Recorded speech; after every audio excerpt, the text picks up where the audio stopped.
What's up, worship drummers? Timothy here. In this video I'm going to show you exactly how I make my snare drum sound like this.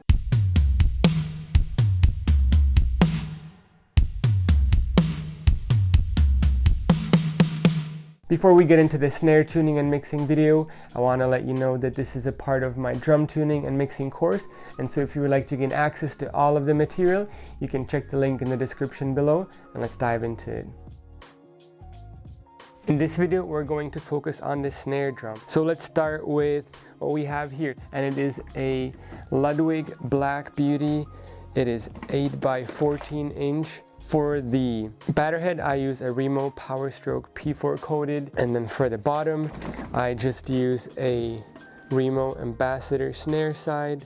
And then just a couple of things that I want to go over when it comes to the snare drum that I think are really important to getting that fat snare sound that we're all going for. When it comes to the material, this is a brass snare drum. I would definitely recommend getting a metal snare drum, whether it's copper, brass, steel, or anything like that. When it comes to the size, I recommend getting from 6.5 all the way to 8 inches. Another important thing is the muffling and the dampening. So what I use for that is this Evans E-ring. So I just put it on the top, and then I place a moon gel on that so that it holds to it. When it comes to the tuning itself, we are going to tune the top to about 215 Hertz for each lug, but then the bottom, you want to really crank it up, so we're going to tune that to 400 Hertz for each lug. Again, we're going to use a mallet to not have any stick marks on the brand new head. We're going to use the Drum Tune Pro app for getting those frequencies from each lug. Let's do it. We're going to have, again, the throne so that I can muffle the bottom head and I don't get any sound from that, but just from the top, and then also I can spin it around. Okay, so what we're going to do is we're going to flip it around.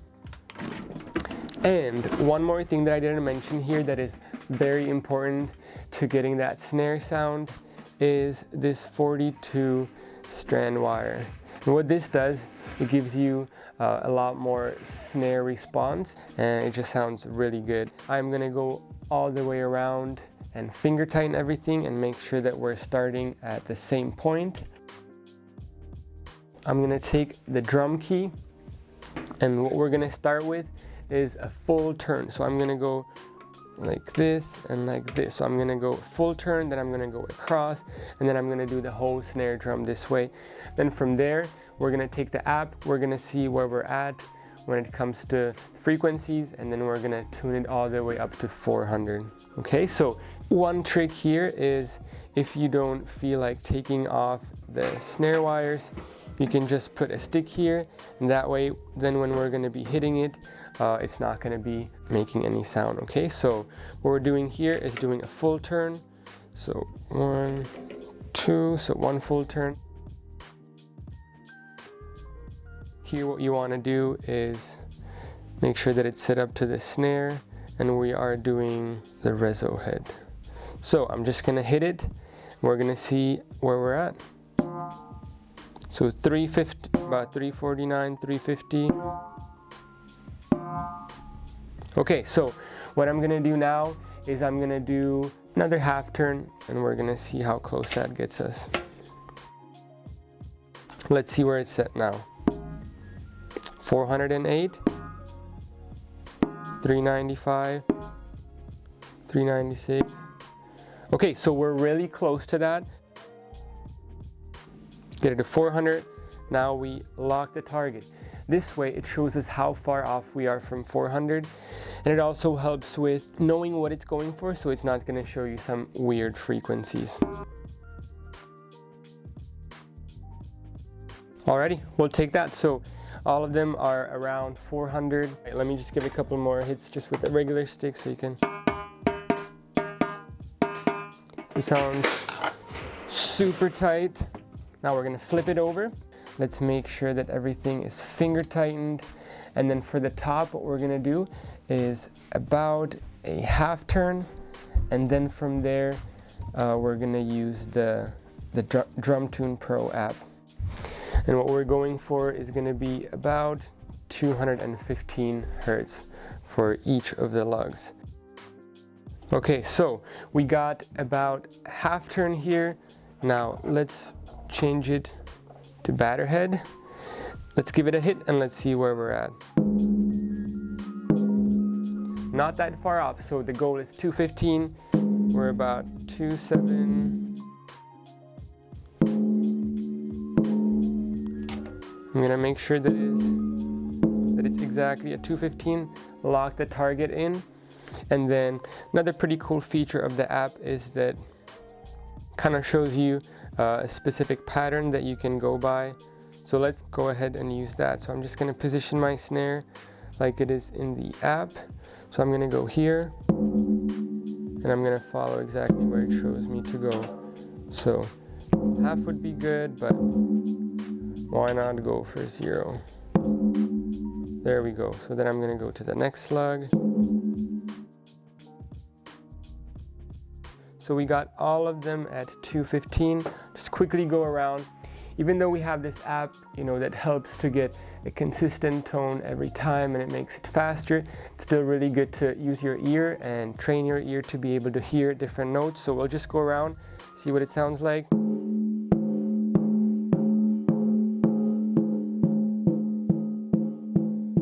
So yeah, all of them are exactly at the same note. So that way we have the bottom tuned, the top tuned. Now I am gonna just lift it, give it a couple hits without anything, with the snares turned off. Sounds pretty good. Now what we're gonna do is we're gonna talk a little bit about muffling before I hit it. So the trick really is in this 1.5" ring. I'm gonna put that on the snare. I'm gonna add moon gel on it so that it holds to the snare. It also adds a little bit more muffling. I'm gonna place it right here. Let's give it a couple more hits and let's see what it sounds like. And all you hear right now is the snare coming through the overhead mic, so it's gonna be a little bit different when you add the close-up mic. Now when it comes down to getting that produced sample-like fat snare tone that you hear on all of the worship albums and that you can hear in my drum tutorials, it doesn't come down to just one thing, but a lot of different things all together. So the snare tuning is really important, so that's what I taught you here. The snare drum that you have is important, the muffling, the placement of the mic, and then also a very, very important thing is the post-production process, which is the mixing, and that's EQing it, adding compression, reverb. And so this is what it's gonna sound naturally, but then through that mixing process, that's where you're gonna make it sound a lot more polished, a lot more produced, a lot more sample-like. What we're gonna do now, and that's gonna be the first thing, is check phasing. Just simply put, when things are out of phase, it sounds a lot thinner and it doesn't sound full. And so you wanna avoid that right in the beginning. You just wanna make sure that all of it is facing up or down, basically in the same direction. So what you do here then is click functions, invert, and that way everything is the same. Okay, now let me just show you what the difference would be in the sound when it is in phase and when it's not in phase.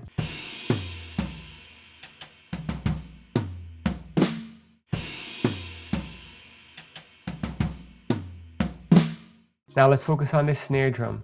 So a lot of the fatness that we're going for with the snare drum comes down to mixing. So what I'm gonna do here is show you exactly what I do with my snare tone. Let's see what it sounds like without anything. Okay, so that's the snare sound without anything. It already sounds pretty good, but it's definitely pretty far from sounding like the final product. Okay, so what we're gonna do here is we're gonna start with the channel EQ. So this is just a stock plugin from Logic Pro. So we're gonna turn it on. Okay, now it's starting to sound a lot better, right? So that's what I do for the EQing, and then this is gonna be really important for the snare. What I continue with is again the SSL channel, and here I started with a preset and then I tweaked it a little bit and made sure that the gate is set up properly so it only opens up when I hit it.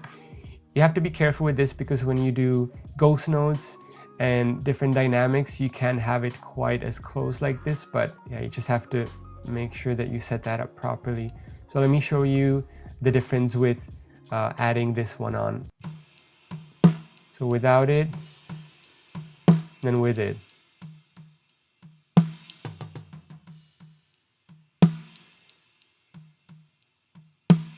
Okay, so you should be able to hear a significant difference. It sounds a lot fatter, a lot punchier, kind of closes off when you're not hitting the snare.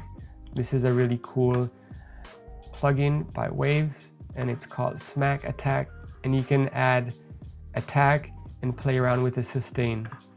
So I'm going to show you what it sounds like again without it and then with it, and you can hear the difference for yourself.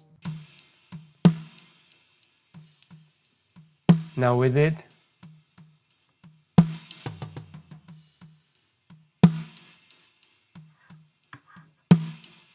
So now you're getting that fat snare drum sound.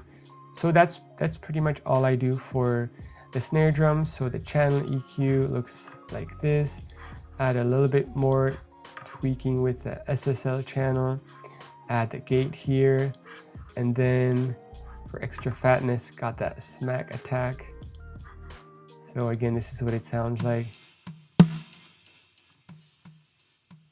Okay, now let me show you what it sounds like with the overheads and the kick. So now we're getting to a more solid sound.